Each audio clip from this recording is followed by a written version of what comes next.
Welcome, everyone. Today we are talking about the blog post Supporting Seniors Through Grief. A compassionate approach. It's a tough one, right? It's about helping our older family members when they lose someone they love. Yeah, yeah. It's definitely something a lot of us will face at some point, right? Yeah. Figuring out how to be there for them, how to really support them. It's important. This topic got me thinking about my grandpa. He lost my grandma a while back. Really hard time for him.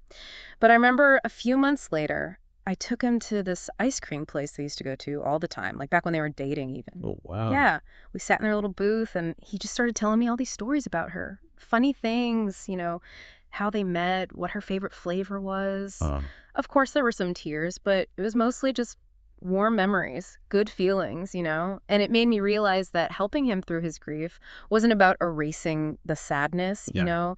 It was about remembering her, keeping that love alive. Sounds like a really special day. Yeah, it was. And that's kind of what we're doing today, taking the ideas from this blog post and figuring out how to best support our grieving loved ones, how to really understand what they're going through, and how to offer practical help that actually makes a difference. Makes sense. The blog post starts by talking about how grief is different for everyone, especially for seniors. Okay, so why is that? What makes their experience so unique? Well, there's a lot of things that come into play. Their health, for one. Grief can be physically draining for anyone, but it can be even harder on an older body. That makes sense. Right. And of course, their personality is a big factor too. Some people are naturally more open about their feelings than others. But I think one of the biggest things is how their social life has changed over time. Many seniors have lost friends and family members over the years, and they might be retired or have mobility issues that make it harder to connect with people. So they're already dealing with a lot of loss even before this happens? Exactly. And then you have to consider their relationship with the person they lost. Losing a spouse after decades together is going to be different than losing a sibling or a distant relative. Right. Makes sense. So, what are some of the emotions that we might see in grieving seniors? Beyond just sadness, I mean. Well, sadness and emptiness are definitely at the core of it, but sometimes that can lead to depression. They might lose interest in things they used to enjoy, and they might withdraw from their social life. It can be so hard to see that happen. It is. And you might also see anxiety or fear. Sometimes it's about their own mortality or about how they're going to cope without their loved one. Yeah, I can imagine that would be scary. Definitely. And something that can be surprising is that they might experience anger or frustration. This can be directed at the situation, at themselves, or even at the person who passed away. Wow, that's interesting. Yeah, it can be confusing for caregivers, but it's a normal part of the process. So, grief isn't always straightforward, huh? Nope. It can be messy and unpredictable. And then there's the guilt and regret, especially if there were unresolved issues with the person they lost, or if they feel like there were things they could have done differently. The what ifs. Exactly. And on top of all that, loneliness and isolation are very common, especially if they've lost a spouse or someone they spend a lot of time with. And if it's hard for them to get out and see people, that isolation can become a huge problem. So, we're talking about a whole range of difficult emotions. And it's not just emotional, is it? The blog post mentions that grief can affect them physically, too. Right? You might see changes in their appetite.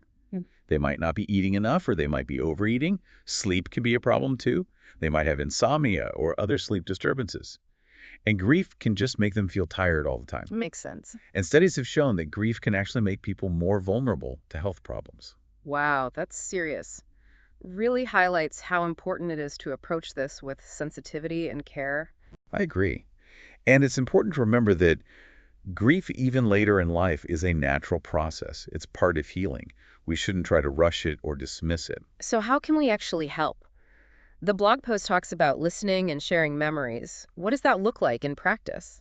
I think the most important thing we can do is just be there for them. Listen without judgment. Let them share their feelings, their memories, their fears, whatever they need to talk about. That's so true. Yeah, just creating that safe space where they feel comfortable opening up can be so healing. And encourage them to talk about the person they lost. Sharing those stories can be a way of keeping their memory alive and helping them process the loss. Like my grandpa with the ice cream stories. It was bittersweet, but it was a way of celebrating her life, too. Exactly. And the blog post talks about active listening, which is more than just hearing the words. It's about paying attention to their body language, their tone of voice, and reflecting back what you're hearing so they know you truly understand. Saying things like, "It sounds like you really cherish those memories," or "It must be so hard to be in the house without them." So showing them we're not just passively listening, but that we're really trying to get inside their experience. What about when they're quiet? The blog post mentions respecting their silence. Yeah, that's huge. Sometimes there are no words. Just being present, offering comfort without pushing them to talk, can be incredibly supportive. It's that old saying, just being there. Exactly. And don't feel like you have to fill the silence or give advice if they don't ask for it. Right. Sometimes just knowing someone is there is enough. The blog post also talks about the importance of companionship and engagement. How can we do that in a way that's helpful? Well, spending quality time with them can make a big difference. It helps them combat loneliness and gives them a sense of purpose. It doesn't have to be anything fancy. Just simple things like working on a puzzle, playing cards, going for a walk if they're able, reading to each other, or just having a cup of tea and chatting. So just creating a sense of normalcy and connection. Right. And this can tie into the reminiscing too. Give them opportunities to share their stories and memories. It's a way of honoring their loved one, isn't it? Absolutely. Encourage them to talk about the past, their family history, funny anecdotes, anything that keeps those memories alive and helps them feel connected to the person they lost. The blog post also mentions creative expression. Oh, yeah. How can that be helpful for grieving seniors? Well, for some people, it can be hard to put their feelings into words.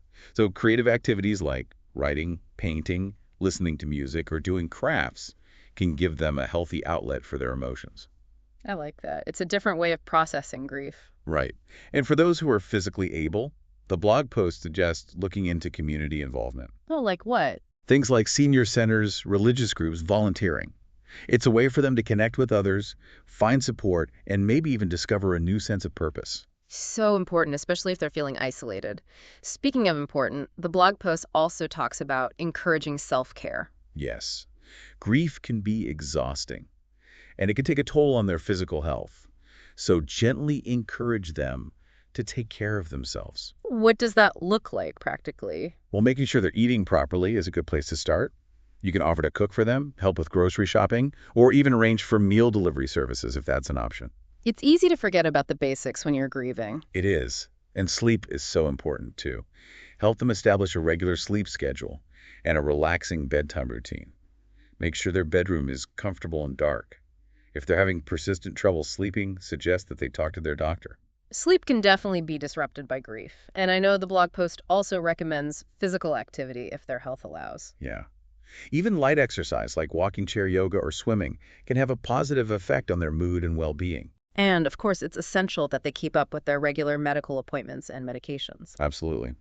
Grief can sometimes make existing health conditions worse, so it's important to stay on top of their health. The blog post also talks about creating a supportive environment. That seems especially crucial for seniors who might be isolated. Yeah, isolation can be a big problem for grieving seniors, especially if they have limited mobility. So make an effort to visit them regularly, even if it's just for a short time. Just popping in can make a difference. It really can. And if you live far away, try to stay connected through phone calls, video chats, emails, anything to let them know you're thinking of them. Just having that connection can be so comforting. Exactly. And encourage them to socialize with other family members, friends, or community groups whenever they feel up to it. Offer to help with everyday tasks like running errands or providing transportation. Little things can go a long way. They can. Yeah. But also remember that they might need some alone time to process their grief. Respect their need for space. That's a good point. It's about finding that balance. One thing that really resonated with me in the blog post was the section on patience and flexibility. Oh yeah, that's so important. Grief isn't a linear process. There will be good days and bad days, ups and downs. It's not like checking boxes on a list. Right. And you might see them withdraw or become irritable. That's normal. Try not to pressure them to move on or tell them how they should be feeling. It goes back to that listening and validating their emotions. Exactly. Let them grieve at their own pace in their own way. It's their journey. Now, the blog post also talks about something called complicated grief. What is that exactly? So complicated grief is when the intense sorrow doesn't fade over time. It becomes prolonged and debilitating. It can really interfere with their daily life. That sounds really serious. It is, and there are some warning signs to look out for. If they're having a really hard time accepting the loss, or if they have this intense yearning for the person they lost that doesn't go away, if they're constantly having negative thoughts about themselves or the world, or if they're feeling detached from everything. So not just sadness, but something deeper and more persistent. Right. And if they're having thoughts about self-harm or Yeah, suicide, that's a huge red flag. absolutely. Also, watch for significant changes in their behavior. Are they unable to do the things they used to do? Have they completely withdrawn from their social life? Are they experiencing severe physical symptoms like insomnia or loss of appetite that just won't go away? So it's about recognizing when grief might be turning into something more serious. Right. And the blog post provides the number for the Suicide and Crisis Lifeline, 988. If you're ever worried about their safety, please don't hesitate to reach out for help. That's such a vital resource. And if we do see signs of complicated grief, what does the blog post recommend? It strongly encourages seeking professional support. Therapists, grief counselors, support groups, they can all provide specialized help. These professionals can offer a safe space and coping strategies. Exactly. And they can connect them with other people who are going through similar experiences. There are also a lot of online resources and community organizations that offer grief support services. And funeral homes often have resources for bereavement too. That's good to know. You know, one of the last things the blog post talks about is the importance of remembrance, and that really struck a chord with me. Yeah, it's powerful. Honoring the memory of the person they lost is a key part of healing. Encourage them to share their stories, look at old photographs, talk about their Like memories. a ritual of keeping their spirit alive. In a way, yeah. And you could even create a memorial together, plant a tree, or participate in some kind of commemorative activity. It brings me back to that day with my grandpa at the ice cream parlor. It was our way of remembering my grandma and the joy they shared.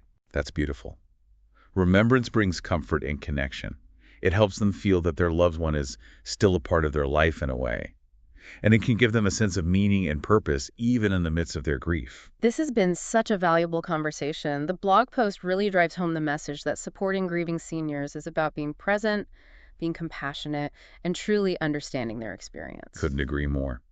Grief is a natural part of life.